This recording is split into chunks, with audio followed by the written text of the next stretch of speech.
This is Surviving the Music Industry. That sounds sick. I didn't think about how that sounded.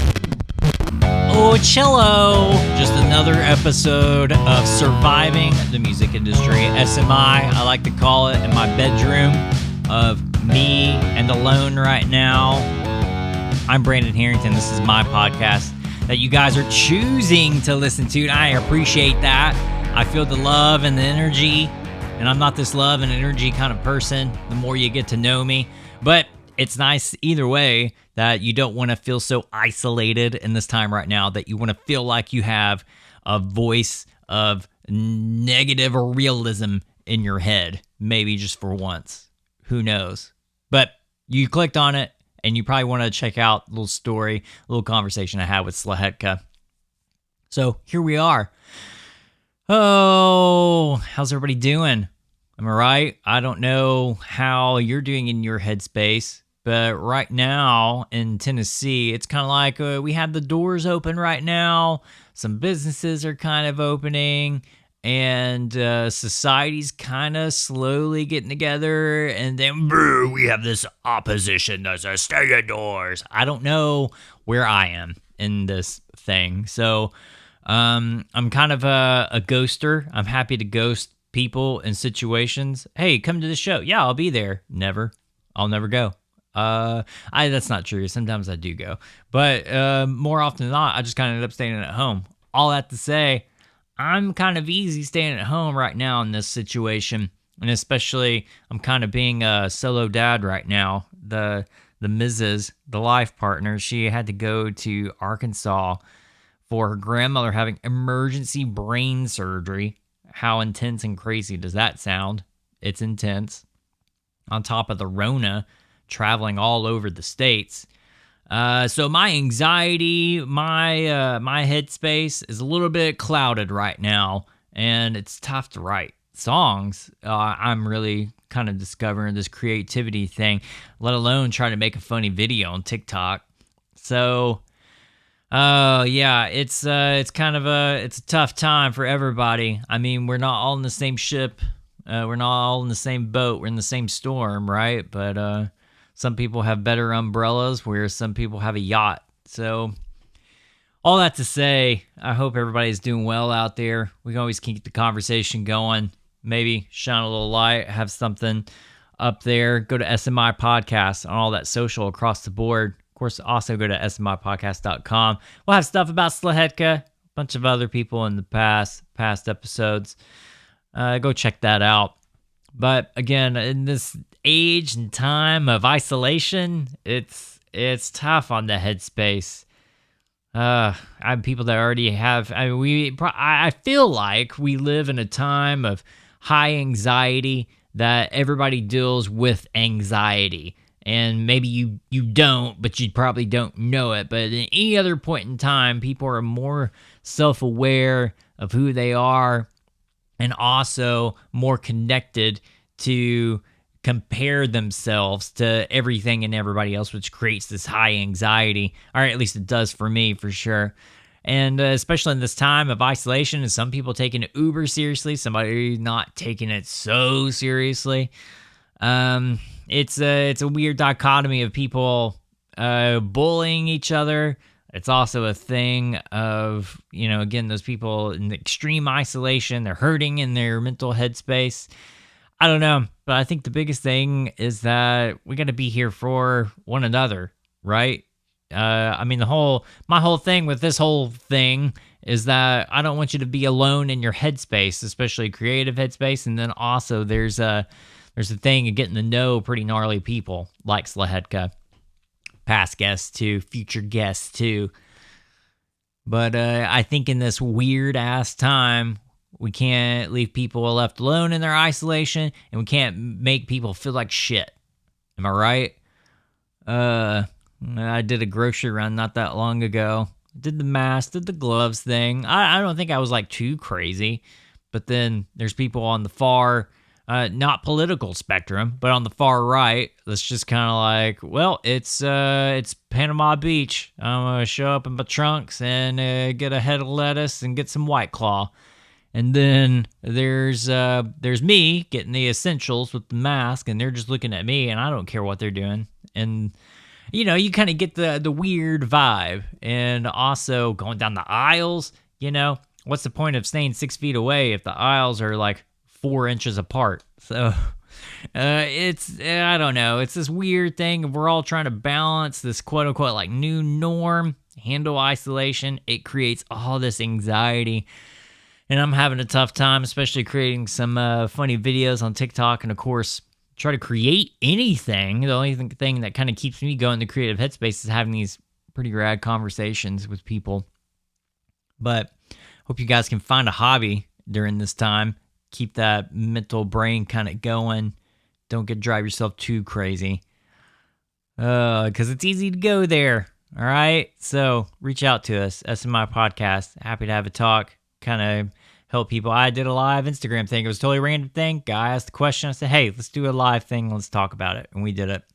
Some people tuned in. But also, whoever, whatever. I'm pretty open. Let's do it. All right, but let's get on with the show. Had an awesome conversation with Szlachetka. It was awesome to reconnect with Matt.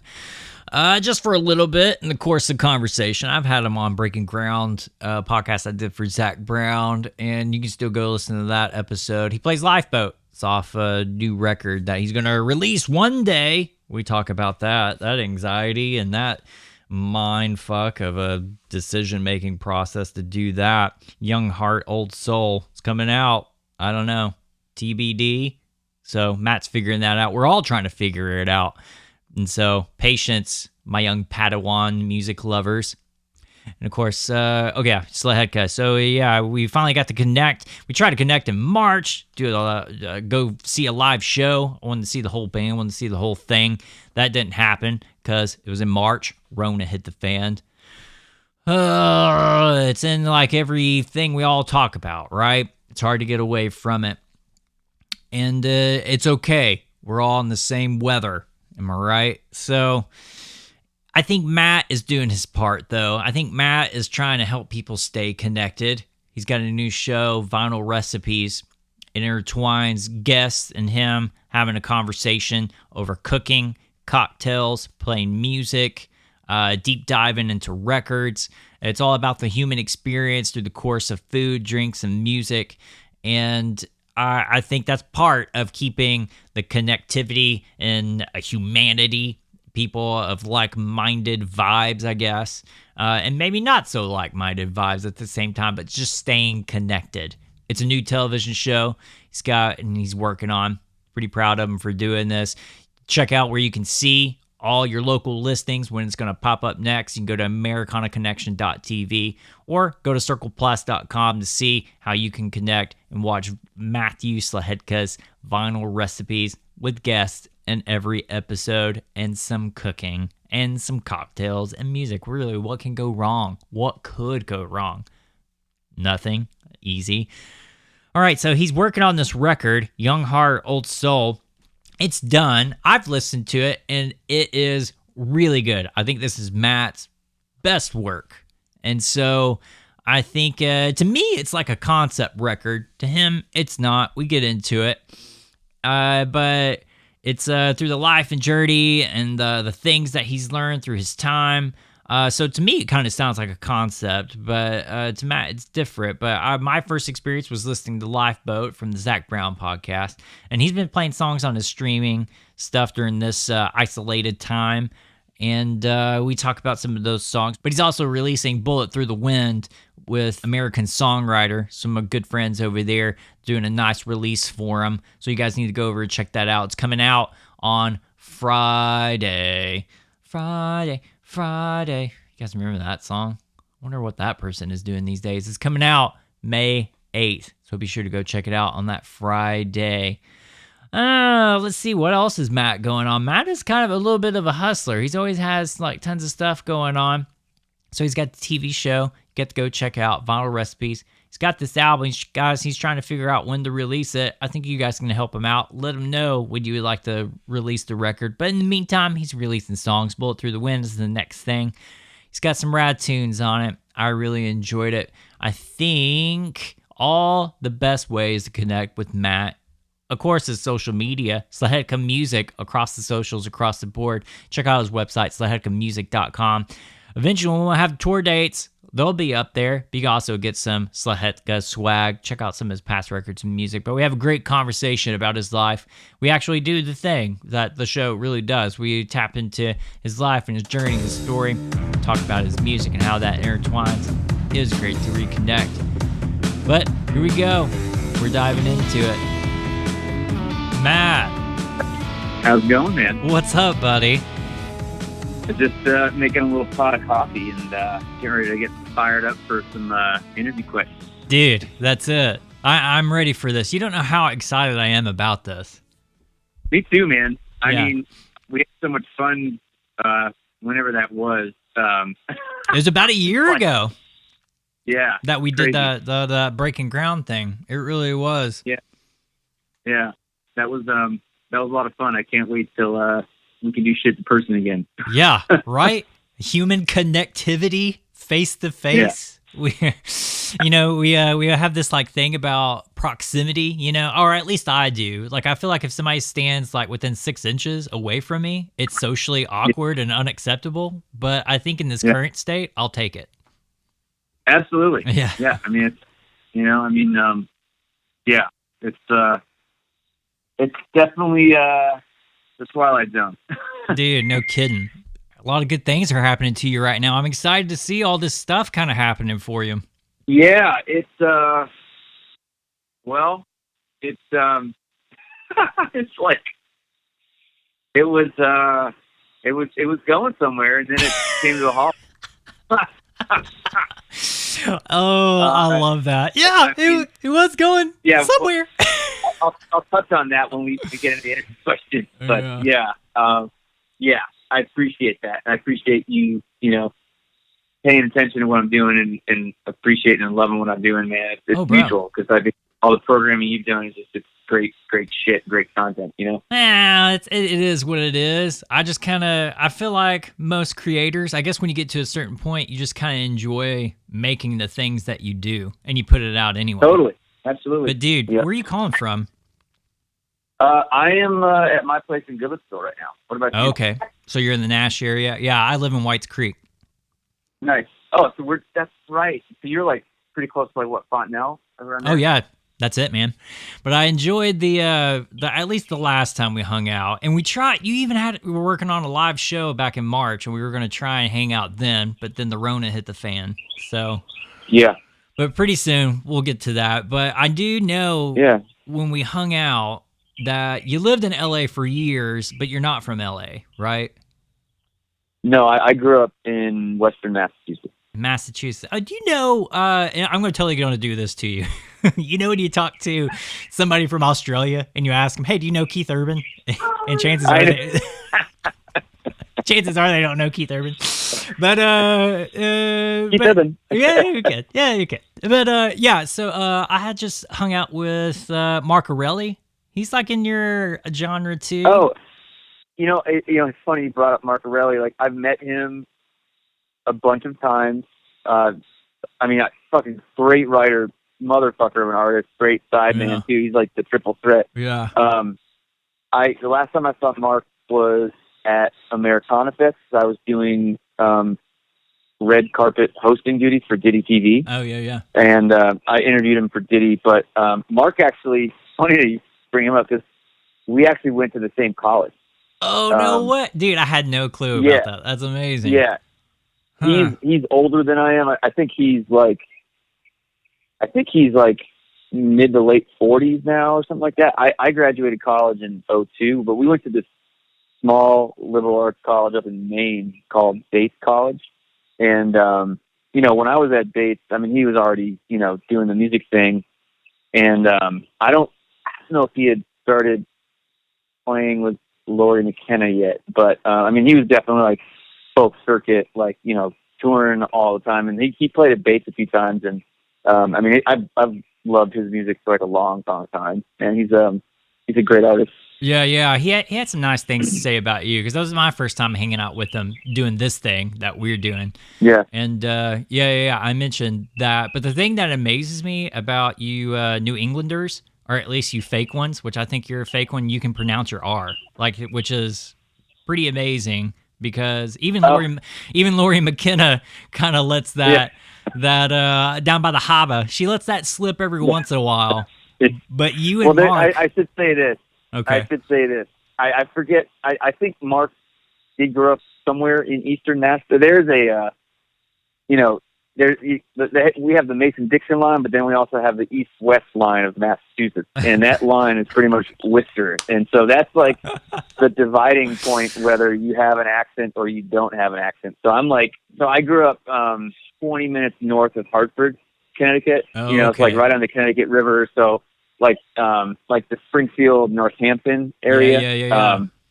And so, I could throw it on thick if you need me to. Like, No. fuck you. Like, don't fucking piss me off. I'll get my fucking retarded fucking cousin Johnny down here to fucking beat your Donnie. ass. Everybody has a cousin named Donnie. That's amazing. And he's a little fucking head, dude. So fucking watch him out. Oh, I never heard it explained to me that way. There's an east and west. Yeah, so Marcus he's from Reading. So going by memory, that's where he's from. But so you're from like the Hartford area. That's a pretty posh area, right? Pretty affluent. It can be. I mean, there's West Hartford is like the nicer part of Hartford. Hartford still is some pretty rough parts of Hartford. But yeah, I grew up when I was really little. I lived in a town called Westfield, Massachusetts.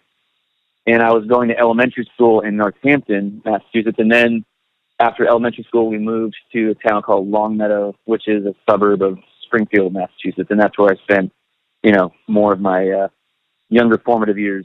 Gotcha, Before, I moved to California like right after college. So I moved home for 4 or 5 months, just working 2 jobs just to save a nest egg, and then flew the coop and moved to California for 16 years. And did that thing. Yeah. I have no qualms about New England. I actually love it. Because I just born and bred in the South. I kind of don't know anything else besides what I did in touring. Yeah, where did you grow up again? I forget. Yeah, East Texas, Southern Arkansas. Okay. Yeah, in that area. But very cool. Yeah, but there's this thing about like especially New Englanders that are pretty fascinating to me. Besides the East and West dialects, but it's especially the art of it, and then also that there's I feel like there's like 100% really artistic communities. And it's 100% this way to the art side, but then there's also to the left where people are working at the harbor or something, like it's really blue collar. Oh, yeah. Oh, for sure. Absolutely. I mean, don't get me wrong. I mean, there's a lot of money in New England too, and old money in New England, but it definitely, New England, Industrial Revolution, man. I mean, it's like all those old little mill towns and stuff, and, just strong immigrant populations, which is beautiful. Very, very blue collar. In certain parts, Is your family do you know anything about your lineage or even what your last name means or anything? It's obviously the Polish last name. If I remember correctly, I've got one of my aunts that I'm closest with. I think she's still in it, but she's in a pretty deep Ancestry.com search. And if I remember correctly, I think the Szlachetka, lineage comes from the southwestern corner of Poland. So I believe that's kind of near Austria and Poland, I think, somewhere around there. But the name means of noble birth. And, so that's all I know about that. Yeah. Do you come from noble birth? Do you feel that way? No, I feel very fortunate for my family, but definitely, definitely no nobility over here. Yeah, but it's interesting how names sometimes can reflect like who you are. There's power in names, but at the same time you don't feel attached or you feel detached to it. There's a thing to it, but I don't know. Szlachetka is like an old name. I definitely knew that, but do you know anything about like how you originated, like in the New England area, like or like how many generations, like grandparents and stuff, like landed there? Yes. So my grandfather, who I never met him, he passed. My dad was the youngest in his family, and just to give you an idea of like the generation span between his siblings, like his brother is my grandfather's age, so like his brother is like in his 90s now. So Oh wow. yeah. My dad always says, he was the good Roman Catholic. Oops, But yeah, so my grandfather, he had a cool name. Well, everybody called him Iggy, but his full name was Ignatius. I'm like, wow, that's a fucking cool name. Yeah, it's badass. But yeah, so he came over when he was an infant. And I'm still getting bits and pieces of that whole story. It's I feel like a lot of history kind of gets lost in that kind of a generation where not everything was written down and the records were blurred and everything. So yeah. Yeah. Okay, what do your parents do? What does mom and dad do? They're both retired now. My dad was an accountant by trade, and by the time he retired, he was senior vice president of Mass Mutual Life Insurance Company. And my mother was a neonatal nurse practitioner. So she worked in NICU units with premature babies. Oh wow! Like her whole career. I mean, she's such a hustler, man. She, she's technically retired. I think she retired officially maybe 4 years ago now. But she found, because they live in northern Vermont, a little town called Hyde Park, which is near Stowe, Vermont. Oh yeah, and yeah. So she found, like a regional hospital around them, and like, she's on call now, like every other week. And I'm just like, Mom, like, be retired, like you've earned it. Dude, like, enjoy. I can't help it. You're like, man. she's, I think, particularly nurses or nurse practitioners, I think it's just like they have that gene of like always feeling the call to like some sort of sense of duty and service, and she's, she's been definitely stressed out right now with the situation, but she's luckily she hasn't been going into the hospital that much because she's of the age where she's at risk,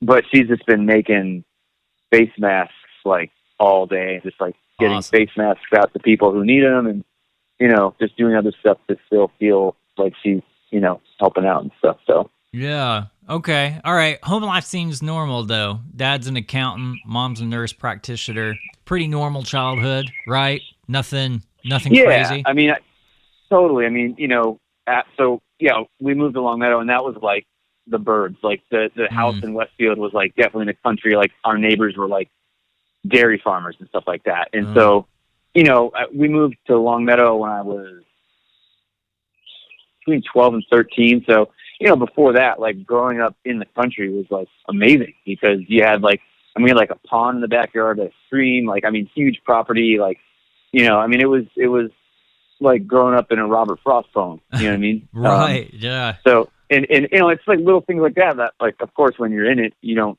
fully realize and appreciate it. And then you move away across the country and you're like, wow, like that was a really cool way to grow up, Yeah. When you get to a reflective state. Yeah, totally. My parents, both blue collar, like worked their asses off, instilled, strong work ethic in my brother and myself. And, they weren't musicians, but art lovers, like huge music lovers. So like there was music in the household, like all the time. Yeah. What kind of stuff did they listen to? Ran the gamut. Definitely like a lot of folk music. I think folk thing was pretty big in New England, it still is, but, jazz, blues, classic rock, classical, you name it. NPR was always on, so it was it's pretty cool. I got Yeah, my early appreciation for records, at a very, very young age.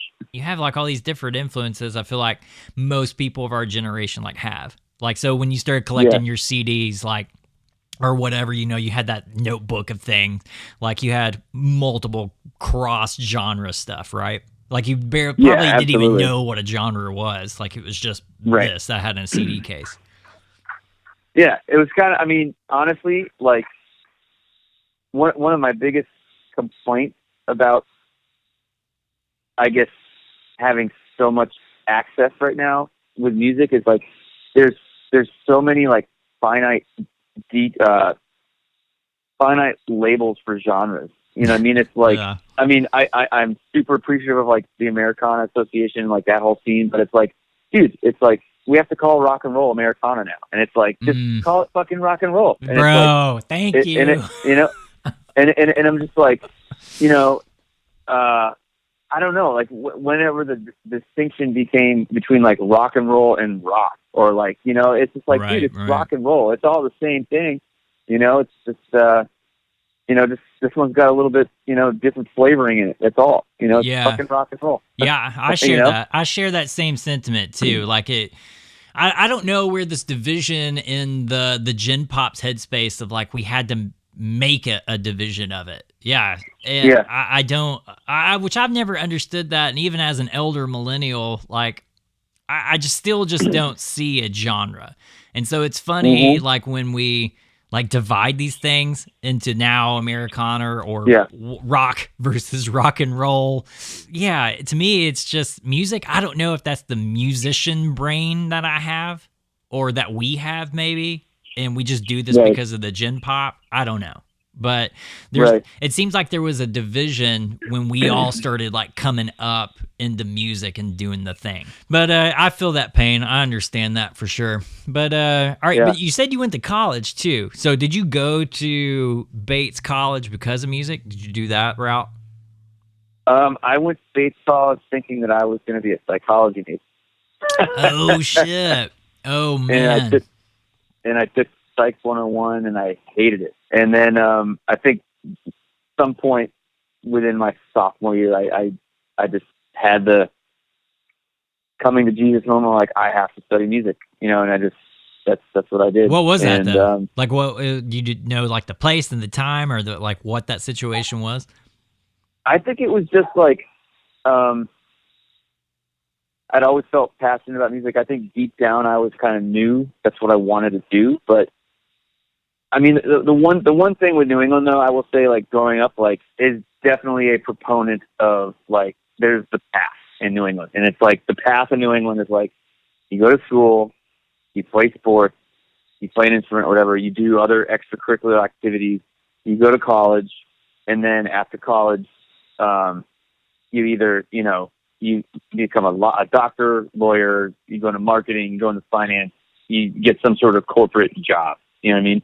And then usually that means you either move to Boston or you move to like the New York area. You know what I mean? And it's like that's like the thing, and so I definitely deviated from that path. Yeah, it seems so like I think I can understand that sentiment. Like it seems so like systematic. Like it was just something, a pattern that was set in place and everybody just kind of did it. But then, I think I can relate to that emotion. It's a thing of, you tell me if it's anything like this. Like it's, you see other people go through these motions and do this thing, but there's something in your alien brain of like, I kind of want to do something different.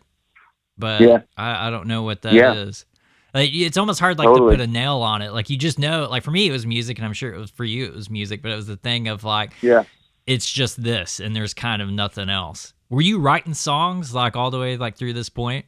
So I kind of started out as just a guitar player, and I didn't really get into writing songs until college. Okay, and so it wasn't until, like, even towards the end of college where I really started taking it seriously, because there was a point, and I still think the guitar instructor I was studying with in college, because he was such a hard ass, I just had a realization of just like, if I was just going to be a guitar player, I wouldn't be in college right now. I'd be like already out gigging full time, and I'd be like in a band or like, somewhere else. You know what I mean? If I was a quote unquote, monster at a guitar. You know what I mean? Yeah. And I think I'm perfectly competent. I think I can hold myself with anybody.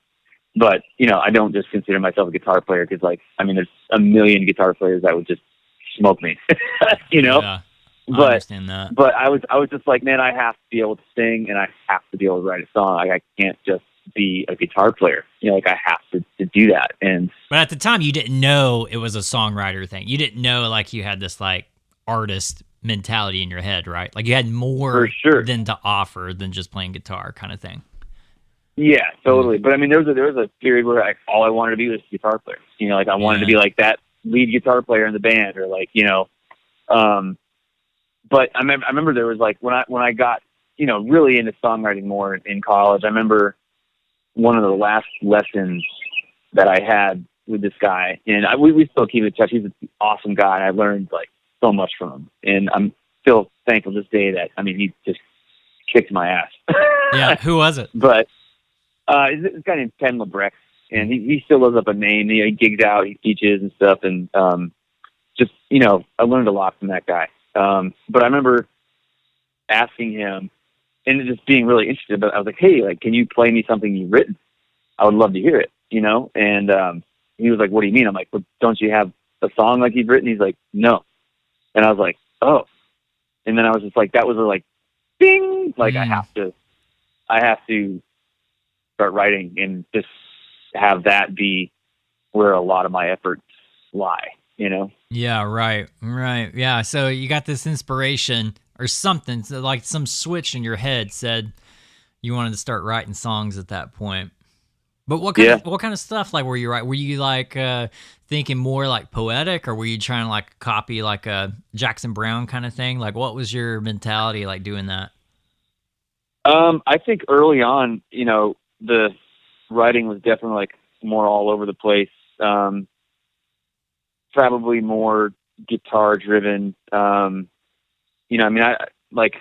there was a period too where, I wouldn't, buy an album unless it had good guitar solos. You know what I mean? So, there was a period where. What a snob, Matt.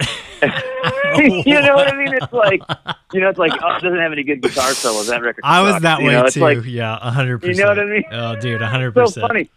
Well, and I will say though, like all the CDs from that time frame that I still have that I haven't gotten rid of were the albums that had great songwriting that also just happened to have good guitar playing as well. But it was just yeah. But there's a period where when I was in college too, like guitar wise, I was just strictly trying to do like the blues or like the blues rock thing, and like my rig was like exactly like Hendrix or Stevie Ray Vaughan and Doyle Bramhall, and like I remember like when I fully got into Doyle Bramhall, like I went in like the fucking wormhole and like tried to do everything the way he did it, and like so a lot of the songs I was writing were just like probably like knockoffs of like some of his tunes, and so kind of getting to that point where like you do that, but then you learn how to like develop your own style, and like obviously that comes from broadening your listening to other writers and stuff. And I remember I think too, just because I also kind of had another realization of just like man, I have to like unlearn this stuff because there's during that period of time, like that's all I tried to play like as well, like and like sounded like it, and I was just like, if I keep playing like this, I'm just going to be playing like biker bars the rest of my life. You know what I mean? Yeah. And I'm going to be playing fucking blues covers the rest of my life and Hendrix covers the rest of my life. And I'm like, do I want to be doing that, or do I want to like try to, grow as an artist and develop my own sound? And like, even just from a guitar tone standpoint, like, I just went back to the drawing board and started using different gear, different pedals, different amps, started soloing differently, phrasing things differently. Obviously there's things that, you'll always have with you, and, they always, show up here or there, like in a solo I take. But, I definitely think that it's always, really important to, learn a style, love a style, and like do it to death, then unlearn it. And when you unlearn it, it's like you take the bits and pieces that I guess resonated the most and you make them your own. Yeah, that's a good word. I remember having moments like that, like doing a solo on stage and I hit the wall and I start playing a solo and I just think, oh shit, I just went down a Kirk Hammett like wormhole. What the fuck am I doing? You know what? That's a good question right there. I don't know if I could answer this, but like, does a Metallica guitar solo exist without a wah pedal? No, I don't know if it does. Even on their acoustics, like in the like pre-production, like there's a little phase to it. Like it's almost like the wall is on, it's there. Yeah. But no, nothing else matters. It's there. I know. Even in the ballads, man, it's like, bust out the wah pedal. This ballad needs the fucking wah pedal. They cover up my mistakes so good. I know. Oh man, that's funny. But yeah, I mean, you got to start somewhere, right? I mean, there's that thing of like you learned from like the people that you at least like look up to. But then, yeah, there is that thing in your headspace that you break away from. It's that thing of, oh, okay, now I'm developing my identity. Like the thing that makes me me. But for you, it was just really a guitar player at first. And then, like somewhere between like that teacher introducing like songs, you at least I had this light bulb of songwriting, like actually putting like lyrics down on a page and then creating your own thing, but started to become a real thing. I feel like that's when you start to develop, okay, this is my identity. I realize I look and I sound like this thing, but this is how I change it. And that's when like this equation like in your head starts working of like, oh, this is Szlachetka, or at least in this point in time. Totally. So how did you and where did you meet like the North Star session? Like how'd you meet those guys and then that become a thing? Yeah, I met my main partner, this guy Kane McGee, who currently lives up in Redding, California with his wife and their little boy. I met him through one of the writing sessions that I was doing with this producer, guy named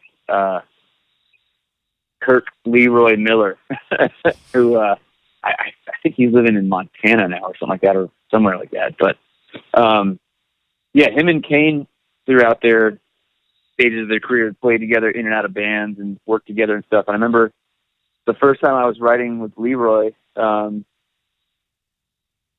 popped in and like we just like hit it off and stayed in touch. And then when I moved to LA, within like the first couple weeks, we got together for a writing session and immediately clicked and just we had definitely a good chemistry with each other, and we just started doing that. And then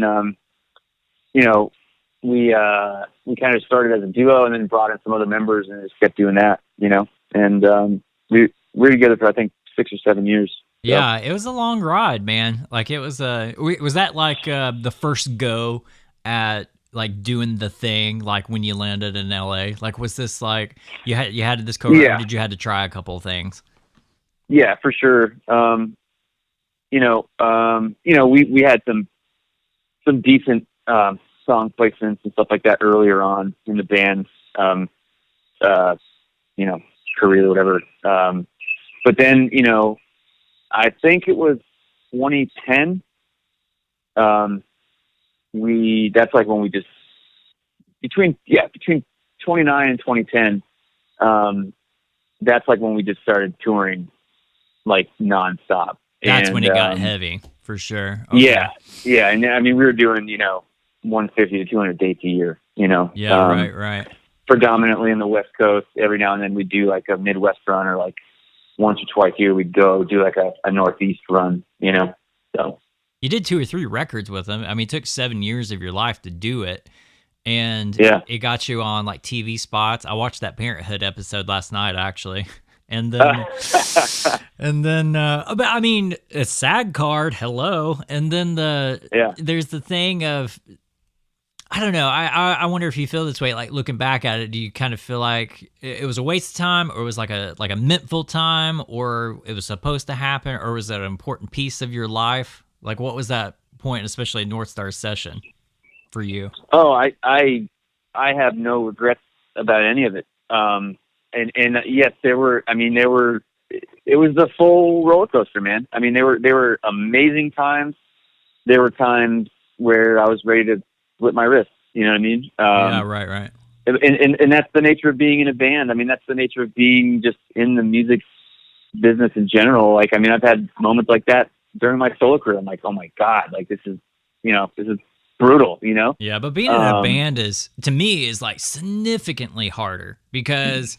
Oh, absolutely. Oh man, because there's more personalities that have their name like on the billboard Right. too, and just the creative differences. I mean, that's why some of the greatest bands in history like hate each other. You know? Yeah. I mean, it's like, but I think my relationship with Payne, and I'll love him till the day I die. Like we're brothers.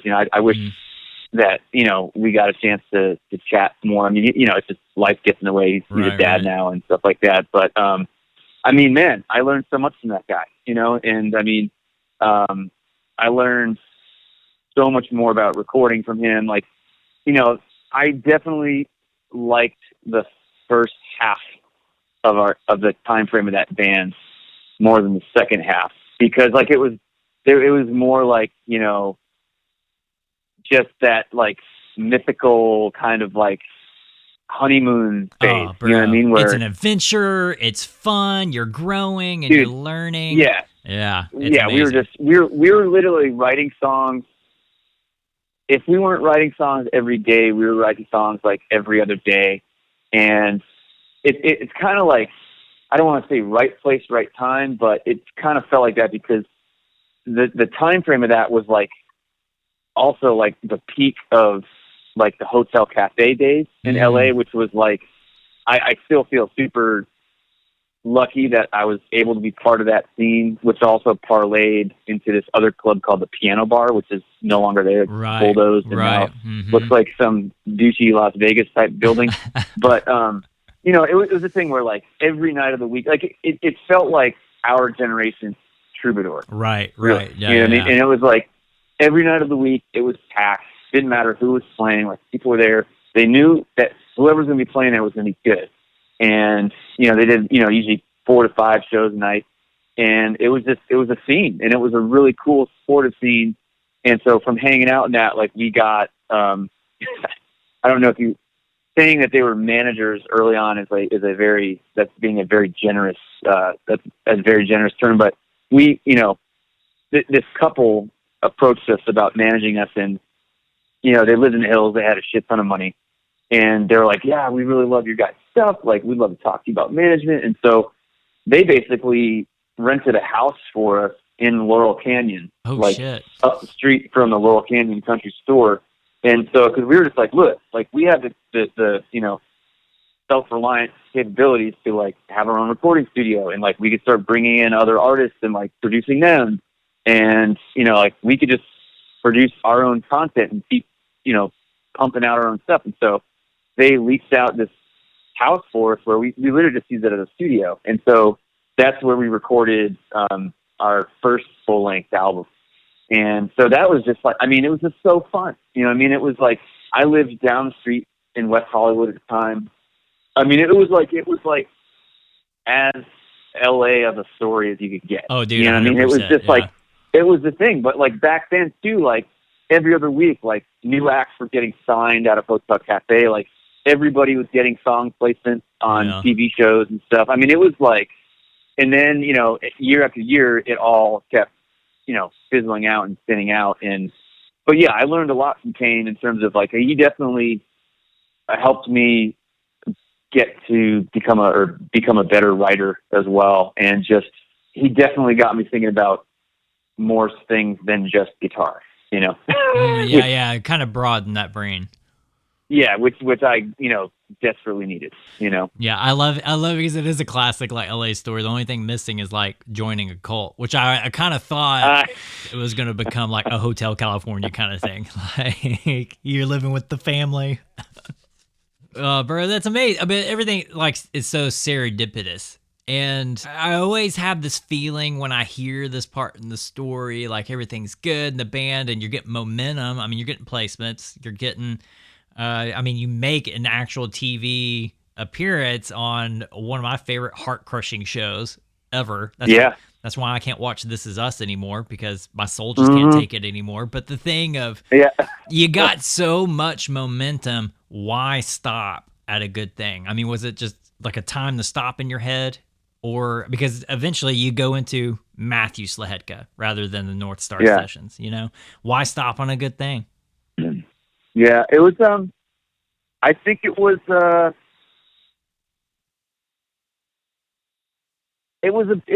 bit of other things too. I mean, you know, I think people were growing apart. I definitely was. I was getting into, you know, I was writing more. I was writing different kinds of songs.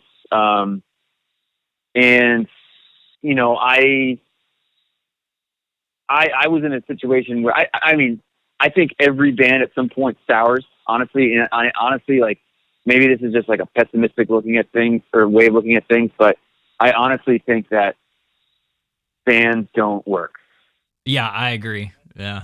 Like, unless you have a band that has like, I don't want to say a dictatorship, but if it's like somebody's band where, you know, they use the moniker for like the rest, or, I mean, to have a band that works, like, you have to have clearly designated and assumed roles. Oh yeah. 100%, you know? Yeah. And it's like, I mean, the classic scenario too is like songwriting. Like, it's like, I hate to say it, but like, not everybody is a songwriter, you know? Right, and it's like, but within that, like, if you're hell bent on being in a band, because I was for a long time, and I think everybody has a love affair with a band because, you know, I didn't want to be a solo artist. I wanted to be in a band. You know, it's like, it's so much cooler to say you're in a band. You know what I mean? It's like, but, you know, it's like when, you know, the harsh realities of a band of like how to make a living, how to make it work, how to make everybody, you know, how to take care of everybody. You know, that's not the easiest thing when, you know, you throw the whole creative juices in there, because it's true. Like, not everybody is a songwriter, and it's like, that's how bands make money. And so how do you divide that up fairly if, you know, certain members are doing majority of the work, you know? And so, you know, for me, I think I just started getting a bitter taste in my mouth because I was doing like all the booking, and I was doing, you know, a lot of the other legwork, and, you know, we were still dividing up everything equally. And so, I think that started to take a toll on me. Plus I think, you know, I just wanted to be doing some different stuff, you know, and, I think it just came to that. So. Yeah, I can feel that sensibility too, but it makes you wonder how bands like, I don't know, anything from like ZZ Top to like even Coldplay, you know what I mean? Like how do they make that work? I mean, you watch the Eagles documentary, that was a dictatorship, you know? And and it's like, okay, well, that makes sense in my head why that works, but then how does like ZZ Top work? Because we all know Frank Beard doesn't do anything, the drummer. So yeah. I mean, I've heard that U2 splits everything up equally. Yeah, I've heard the Red Hot Chili Peppers do the same thing. Yeah. I mean, and that's an easy way to keep the peace, you know, but at the end of the day, I still feel like somebody is going to feel like they're putting in more work than the other person. And when that feeling comes, like, you're not going to be able to stop that, because you're just going to feel slighted and taken advantage of, you know? And, I mean, I totally, it's so funny, man. You bring up the Eagles because, Henley and Glenn Frey, man, I mean, what amazing talents, but man, I would never want to be in a band with those guys. With those dudes. No, not at all. You know, but at the same time, you kind of understand it though, because when, you know, they're pulling in the revenue that they're doing, like, yes, like, you do have to run it like a business and a corporation, because, you know, those guys were the hitmakers. Right. They were, right, yeah. they were responsible for the reason that the Eagles were playing sold out stadiums and selling millions and millions of records. Yeah, and you get to that headspace, and you get to that point of like, okay, I'm feeling pretty good. I'm sitting pretty good. I'm playing with the Eagles. I don't have to have much of an input because the people that did have an input eventually found their way out. But Right. then, like, can you imagine like being in a band like Metallica and like Lars being your boss? It's I know, man. fuck that. Like, I know. It's like I would rather yeah. be in the Eagles in that situation because at least it's Yeah. like, oh, it's Glenn Fry, Don Henley. Like, Yeah. it's fine. But then, like, somebody like Lars, no, fuck that dude. No way. Yeah. I mean, I don't know. Maybe Henley is cool to some people. I've just heard nothing but like Oh, he is a dictator. man. nightmare stories about him, man. Yeah. I mean, it's just, but it's so funny, man, because he's such a brilliant artist and writer. But it's like, even if it's an interview or even if it's like a live clip of him playing, the dude looks pissed off like all the time. Like it's just, Yeah. I don't know if I've ever seen him smile. Like it's just like, Yeah. it's so funny. Dude, It's just, I had a family live by Don, like in the Dallas, like Fort Worth area, and they would Yeah. share the same thing. Like he's just not like a happy person. Like Yeah. it's almost like he is Saddam Hussein of music. Like he's just not happy whatsoever. Like I just this know. dictator. But you get to that point, especially like if you're like captain of the band too. And I heard you say that you kind of, maybe you didn't say this, like you kind of grew out of it. Like things just change. Like your mentality Yeah. changes. Like you want to try different things and you start doing your own thing. And I can only assume that's where Waits for a Storm to Find kind of comes into your life. Oh, for sure. Yeah. I mean, that was, yeah. I mean, it was. I remember that album. I remember we had just gotten back from. I think it was like the last tour we did, in whichever year it was. I think it was like, maybe 2011 or 2012, something like that. And, it was a strenuous month. I'll say that. Oh, yeah? that's the PC version of that. But I remember I came back and I just started writing more and more and more. And, yeah, I just had, the floodgates opened when I got back, and I just wrote a majority of that album, like that month that I got back from that tour. And then, some of the songs, like we were still in the band, and I remember sending some of the songs around, to the guys, like, hey, like, wrote this, like, would love to start, incorporating these if you guys dig the songs. And like I never got any response back, stuff like that. And that was kind of like the moment where I was like, I need to do a solo record, and I need to make the move to just doing the solo artist thing. Just start doing your own thing. Yeah. It seemed like, I mean, obviously like that 7 years of being in North Star Session, and then go to 2014, I guess, in my imagination, like when this record came out, Waits for a Storm to Find, it just seemed like boom, the mind was made up. Like I have these songs and I'm going to put them out and I'm going to do the solo thing. Like, yeah. But I guess like, especially if you're dealing with these emotions, like at the back half of the band's career, it's like, it's not like a good environment for me creatively and the headspace to be in it. It's changing from what it was. Like this was something in the works unbeknownst to you, but it just happened like in 2014. Yeah. It's like, it's not like an overnight success thing, because that thing doesn't exist, but it's like the thing of you were working to this point. You just didn't know it. Oh, totally. To me, at least like outside looking in, it's set up like an identity for you. It was like the thing of, okay, now this is me up front. I don't have a band name, like kind of hiding this thing that I have going on, but now it's Matthew Szlachetka, and I feel like that's a formation of your identity. And I mean, I don't. And that's another thing too, because coming off of a band name that you could easily pronounce, I was like, man, I probably am going to have to do a stage name for this, and started thinking about a bunch of different names and stuff. And then some friends of mine who, at the time worked at, a few different record labels in LA, they were just like, hey, if you're ever going to use like your original name, like now's the time to do it. Like, like a original unique name. I'm like, that's you. And I was like, well, you are right. And, so that's why, we ended up just using my name versus, something else. I mean, to be honest, man, it's something I think about every day. I'm like, man, should I have gone with a stage name that, is more easily pronounceable or,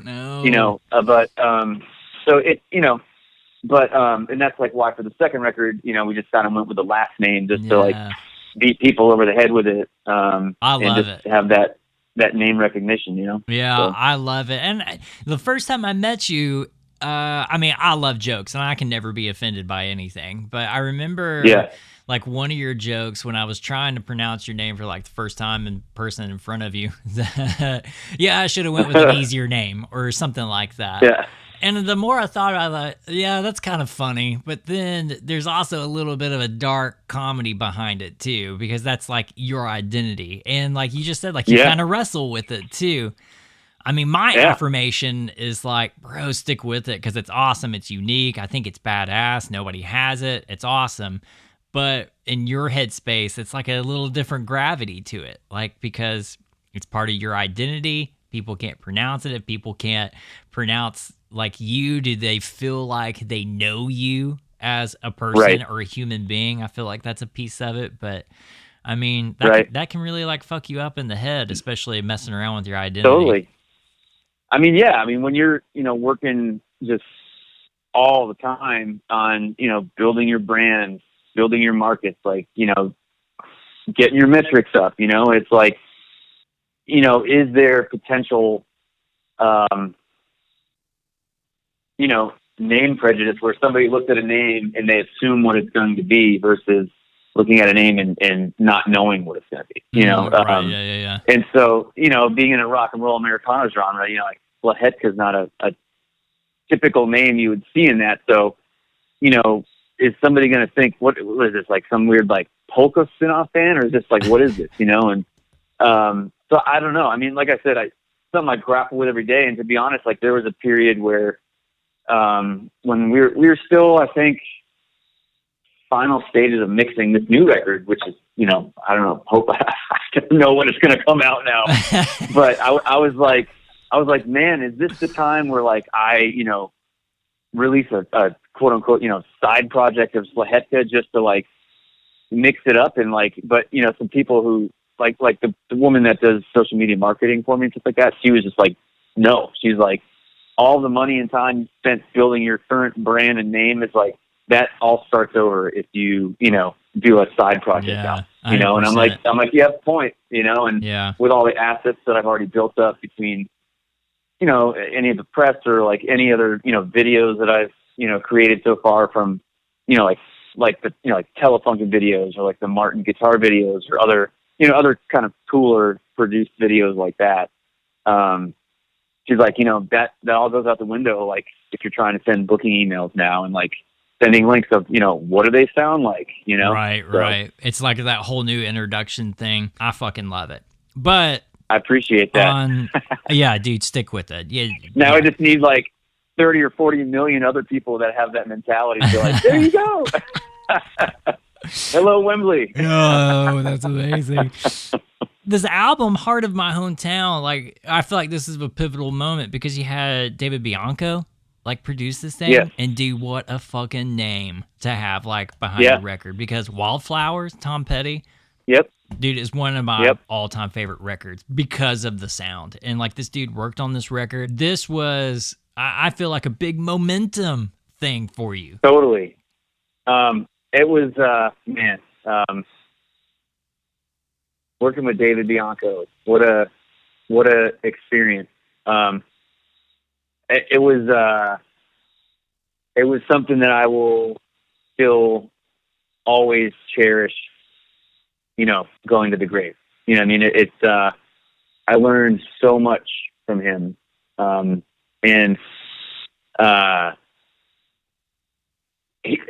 I mean, there are still, I hate to use the term record man, you know what I mean? But like, I feel like he was like one of the last true great record men in the industry. You know what I mean? Where, I mean, he classic story. I mean, he moved to Los Angeles from New Jersey. And he started out at the record plant, like sweeping floors, and just worked his way up to become an engineer. And that's how he did it. And he was he's a musician, loved music, knew that's what he wanted to do. And he got in any way that he could. And it just, I mean, he started working at the record plant in the 70s, and it was unbelievable. I mean, the amount of stories that guy had too were just unbelievable, and just you pick some of your favorite albums of all time. Like he, usually had his name attached to it somehow, right. Whether it was like main assistant or main engineer, like assistant engineer, mixer, producer. I mean, his discography just was insane, and so just the fact that he was able to, carve out some time in his schedule and heart to work with me, it was amazing. And I remember the first day we recorded, I think, like 4 songs. I mean, it was just like instantaneous, and he's always so positive too, just so encouraging, and just always commanded the best out of everybody, and just incredibly supportive and just so insightful on how to, steer somebody in the direction he felt the song needed. It was unbelievable. I mean, it broke my heart when I got news that he passed away. It wasn't that long ago. It was only a couple of years, I guess. A couple years ago. Yeah. I was in my van driving up to Sweetwater with my band to play a bunch of shows for Gear Fest, and we had just passed the bridge into Indiana from Louisville, and I got the word from a good friend of mine that he had passed away, and it just totally rocked me, but yeah, I mean, just such an amazing human being, just such a kind, gentle, hilarious guy too. I mean, just always he has such a great smile, and such a great laugh. I mean, it was such a amazing experience to be able to work with him, Yeah. It was, the aftermath of it was kind of weird, because, I released it, actually close to like 3 years after recording it, mixing it and mastering it. And, that was, I was happy to release it, but by the time that it came out, it almost felt like anticlimactic for me, because, I'd been playing the songs for so long as well by the time the album fully came out. And to start to make some of the money back, I started selling the album on my tour dates, because, like if I'd go to, like some of my bigger markets and stuff like that, I'm like, I couldn't just, come back with another, new t-shirt or something like that. Yeah. Right. And so I told my manager at the time, I'm like, look, like, we'd pushed the release date a couple times just because she felt that, the timing wasn't right and stuff like that. And, I was just like, I have to start selling these this summer. Like, I cannot hit these markets and not have this album. Yeah, this seems so a little abnormal, because I mean, it's no, it's not a weird thing. A record comes out like 2 or 3 years from the past record, but the difference is like you got a record and you're just sitting on it for 3 years and it's not released. Right. Like that's insane to me. That decision process. Right. I mean, timing is everything. I know that, but fuck, man. I mean, like, your soul is already like experienced these songs and you're already playing it out. That seems, dude, that's a weird decision to me, at least in my head. No, it is. And it's, I mean, the cool thing about releasing it when I did was I was already living in Nashville, which was great.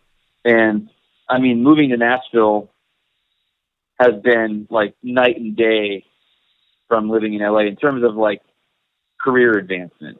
You know what I mean? I feel like I was able to get way more attention moving here than living in LA,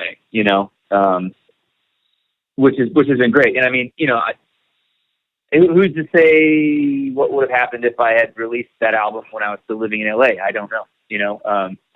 I might not have capitalized on some of the, press I was able to generate from it, had I put it out prematurely,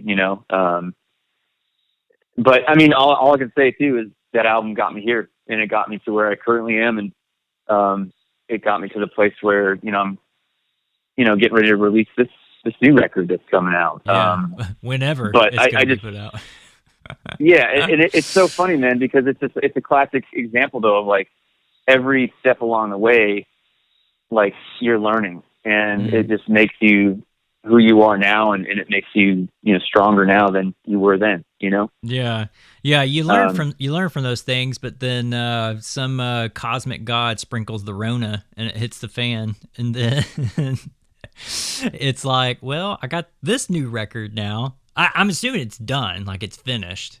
And it's kind of like, well, we don't know what that process, because I mean, you've made like a couple of jokes about it. You just kind of don't know what that release schedule kind of feels like. That cycle.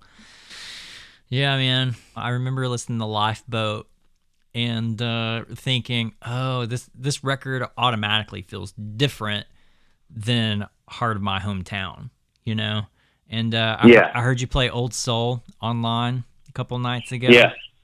And so it kind of feels like a concept record to me, in a way. Like the couple of songs I've heard so far. Am I far off from that? I don't know if it's technically a concept record, but there are definitely some underlying themes throughout it. You know what I mean? Yeah. For me, I mean, each of your albums are like a different child, right? And it's like, I have every record I've ever recorded, like I have a love in my heart for that moment of time, the songs, like where I was, who I worked with on them. But this album for me feels like just the most unfettered, like personal record like I've ever put out. And it's a mix of like personal experiences, observations, that whole thing. Obviously there's a good chunk of my, and Sarah's relationship with Sarah, my fiance, Sarah Eiley. She has a very big presence on the album, song-wise, and I mean, she sings harmonies on a lot of it too.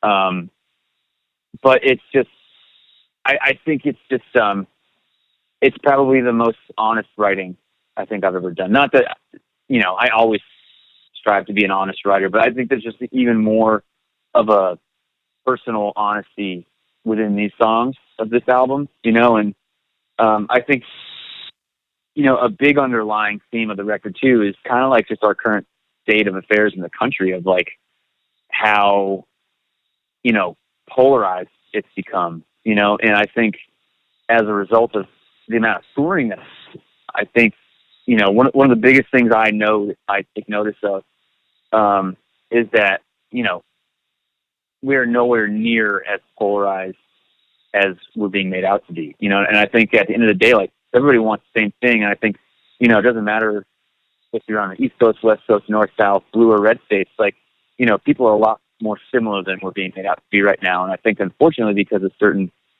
news outlets or other media that people choose to, digest, it slants their opinion, and I think, I think part of that probably is as well as like, if people aren't as fortunate to just to be able to travel a little bit. And like, even if it's like to like a neighboring state or something like that, I mean, there's going to be a different vibe, a different, sentiment, everything. But at the end of the day, it's all going to be similar, and you're going to have common ground wherever you go. And, there's a lot of that in the songs on this new record that's coming out.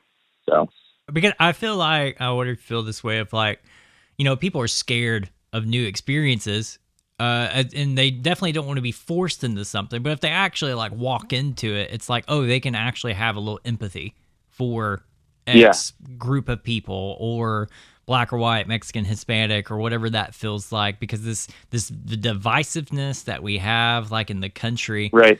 If people have a little bit of the sympathy, and where it seems like you can't force that on people. Like, you can't point at the finger and say, hey, go live in a black large community right now. You just can't do that to a white person, because that will just scare the shit out of them.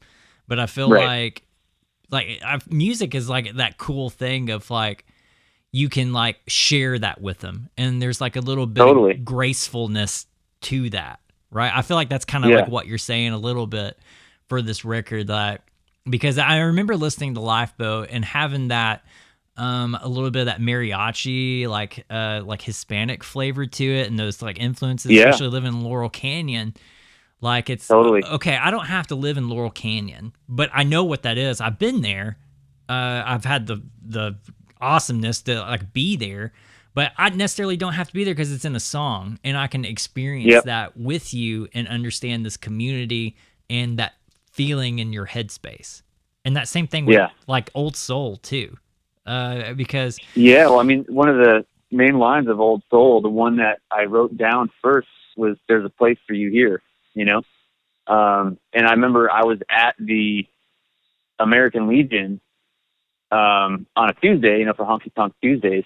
And I think it was the first time I had ever gone to one of those. And it was shortly after I moved to town. And I was just blown away by the scene. I was like, I mean, if that isn't a perfect example of like the community and the music scene in Nashville, I mean, what is? I mean, it's like at that scene every Tuesday, it's like you have people of all different shapes, sizes, religions, ethnicities, all together, old, young, middle-aged. It's like all together for like an amazing night of music, dancing, into a venue that it looks like a time warp from the 50s. And they got disco balls and everything going, and it's like, and I love it. And I was just like, this place is amazing. And like, I think the biggest thing for me is like, I've always, there's definitely been times where like I'm not comfortable in my own skin sometimes, and I think everybody at some point just is trying to find a place that they can feel comfortable and call home and find their tribes, And I felt like I just completely arrived that night. I just felt like I'd found the right place, and that's like when, the phrase "there's a place for you here" just came to me, and I, wrote it down, and then a week later, I took the idea to Mondo Signs, and we wrote the song. Oh, he's awesome. I fucking love Mondo. Yeah, he's like one of my dear friends in town, and man, what a talent. That guy's like so freaking talented. Yeah. And just, I mean, I love hanging with Mondo. Like, he's such a great dude. Yeah. He's been on this thing. We've hung out before in person. I don't know if you remember doing that, but yeah, doing things in person. That used to exist, I remember. This album as well, like we did all the basic tracking live. We did it at Blackbird Studio A. I mean, man, what a studio. God. Who produced that? My buddy Scott Underwood. So Scott is a founding member, original drummer for the band Train. Yeah. We did about like 80% of the record at Blackbird, and then we took the rest of it to his studio in East Nashville just to do vocal overdubs and guitar overdubs and some other parts as well. But yeah, the Old Soul, that was, I remember that one was special for me because, I celebrated my 40th birthday at Blackbird recording. And I mean, like, what a way to turn 40, in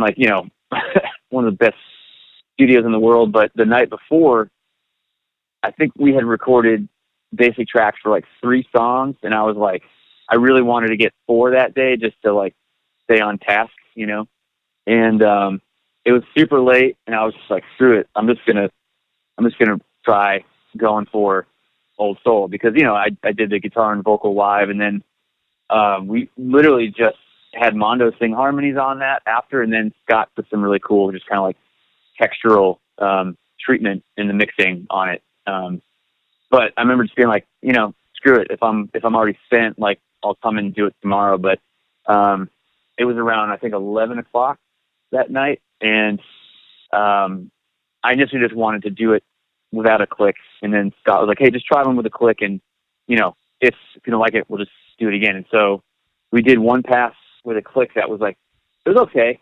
It wasn't like a terrible pass, but I just wasn't fully feeling it. And I remember immediately after finishing that take, I was like, let me just do one more, no click. And then I'm like, I think that's all I got left in me right now, you know? Yeah. Cause I think, you know, we'd been in there for probably like 12 to 14 hours, you know, that day. And, did it. I finished the song, and then I just, on the talk back, I was like, that's it. I'm going to listen to it. We're going to go home. and listen to it. And I was like, you know, I was still kind of tired, and they were just like, yeah, that's it. And I was like, all right, that's it. And so that was the last song I sang in my 30s. So. Wow. Yeah. That's really like cerebral. You know what I mean? Like it's and even considering yourself kind of an old soul if you do. Yeah, dude, that's crazy. Yeah, for sure. Wow. That's really cool, man. Yeah, dude, from what I heard, like some really good, strong songs. I really hope you can share it with the world soon. Yeah, well, on May 8th, we're releasing the first single, which is a song called Bullet to the Wind. We got a video coming out in conjunction with it as well. I just got the confirmation from American Songwriters that they're going to do an exclusive premiere for it, so I'm pretty excited about that. They've been really good to me. But yeah, so, you know, given the fact that I've already pulled the album release date, I'm just going to start, you know, leaking out singles just to keep momentum going and keeping some new music out there, and just trying to wade my way through this storm the best way I can. I know, man. Yeah, I think, you know, it's definitely appropriate to have the first single come out and be Bullet to the Wind, just given where we're at right now, just to kind of act as reinforcement for people just to stay positive and just power through this together, you know? So you kind of joked about this earlier. Everything's just kind of in the Rona fan. You kind of don't know, but I know Vinyl Recipe was the thing and it's launched, but is there more stuff kind of happening with that now? Yeah, absolutely. It's, so we have 2 episodes that have been filmed, and you know, the goal is to eventually get them to where they're, you know, like 30 to 45 minutes. So that way they can kind of just become their own show. Right now, Diddy TV basically edited portions of each episode down to a little 5 to 7 minute increments, so that way we can kind of milk the content that we have right now, just given the fact that we can't film any more material right now. We've been talking because about, it takes human connection to cook food, listen to the record, play music. Yeah.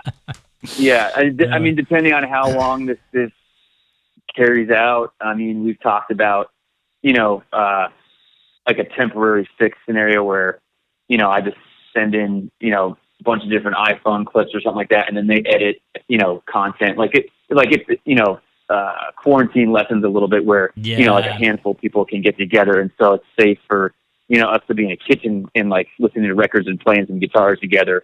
You know, I'll immediately get on that and start, you know, just getting the best content I can and then sending it off to them so they can edit. But yeah, it's a nice release for me, just because you know, I do love cooking. I love making cocktails. I've got a decent sized vinyl collection, and I just kind of like our conversation. Like I love getting to the root of anything. And so, like, you know, I'm a huge music history guy. Like, I just love the musicology of it. I've always been a liner notes guy. You know, I love finding out who produced it, who mixed it, who's the bass player, who's the drummer, who are the backup singers, you know, all that stuff, you know. And so this show kind of encompasses all of that. And, you know, it just adds like a human touch, you know, and ultimately the more we film, the goal is to make it even more of a community piece, to where, you know, it's like, hey, we're going to get our produce from this farmer's market or this farm thing, and we're going to get like bitters from this really cool liquor shop over, you know, in East Nashville. We're going to go our favorite record shop and pick up this, you know. It's going to be that whole scenario.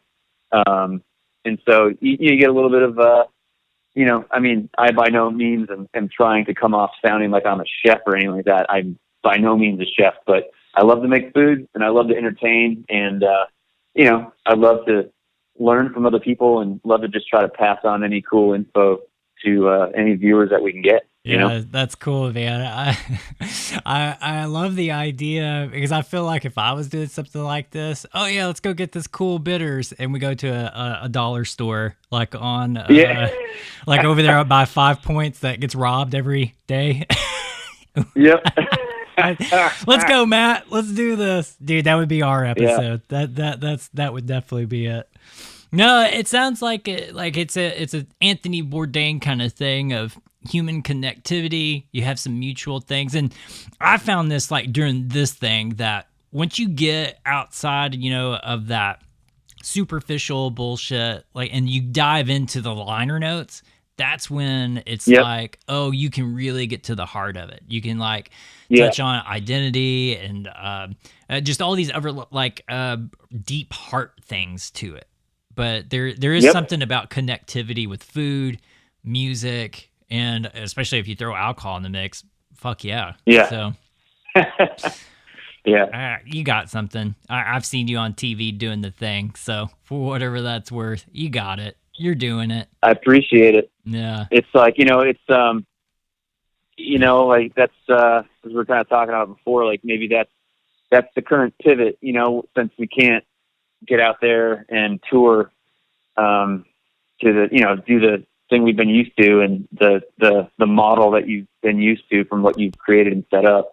It's like, maybe this is the way that, my love for all of those things is going to be able to still take shape and form and still, at the end of the day, the most important thing is trying to stay connected to people, Hey, try to remember, Bullet Through the Wind is coming out, American Songwriter. Go check it out. They're premiering everything about the song over there on Friday, May 8th. So go check it out. Support Szlachetka. Appreciate Szlachetka talking about everything under there. Young Heart, Old Soul's coming out at some point. It is a great record. I'm excited for you guys to check it out at some point.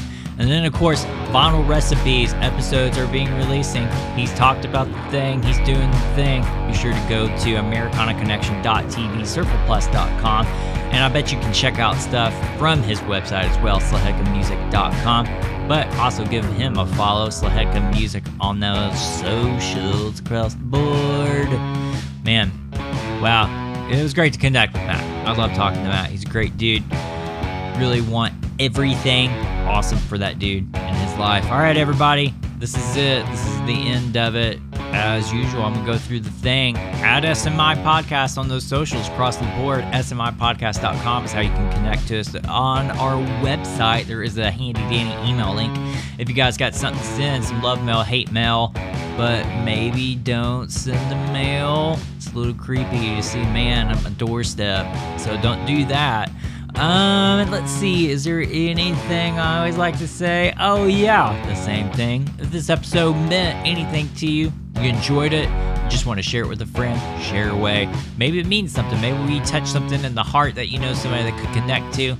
Let them know about it. We talk about some good stuff in this one. And then also, subscribe. Hello. Subscribe to your favorite podcast app. And you'll have handy dandy new episodes definitely every Tuesday, every once in a while on Thursdays, but post show, it pops up on your phone, that magical handy hot app computer thing in your pocket that used to burn holes. What was that, the Galaxy 7 or something? Anyway, all right, so that's it, everybody. I think I'll see you next time. Be kind, love one another, don't be stupid out there. Happy surviving. Later.